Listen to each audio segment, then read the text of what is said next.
Umesema unaweka chips za 2000, paja na mishikaki mingapi? Sasa kinyozi naye kaenda wapi? Kinyozi mimi hapo nakuja.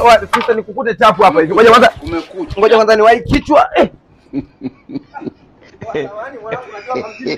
Mimi pia nauza chips pale. Zingua mwanangu. Yaani mimi nakunywa chapu. Siwezi wala nini. Kwa nataka nipigie dada.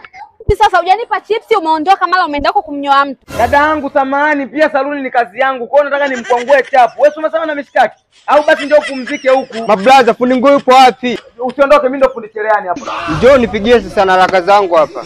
Umesikia dada, njoo. Pumzikeni hapa, namshonea huyu hapa hiyo suruali yake chapu. Alafu nakuja wewe na kupimia chips na kuja kukushepa. Unasemaje?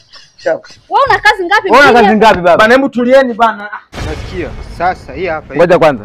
Hivi yule bajaji si imeharibika hiyo? Huu mchongo. Unasikia? Sasa sikiliza. Unasikia? Nikukute. Oh blaza samani bana. Hamna fundi garage karibu bana hapa. Maana bajaji yangu inaharibika.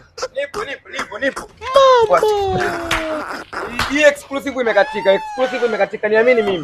Wewe mbona ueleweki? Kwa hiyo mnasemaje? Chagua kazi moja ya kufanya. Hapo mmefeli. Wasikiliza. Nyenyua huko hivi. Tunanili. Fundi utaniua sasa. Sasa sikiliza nikukute, nabeba mizigo chapu hapa nakuja. Wewe fundi wewe.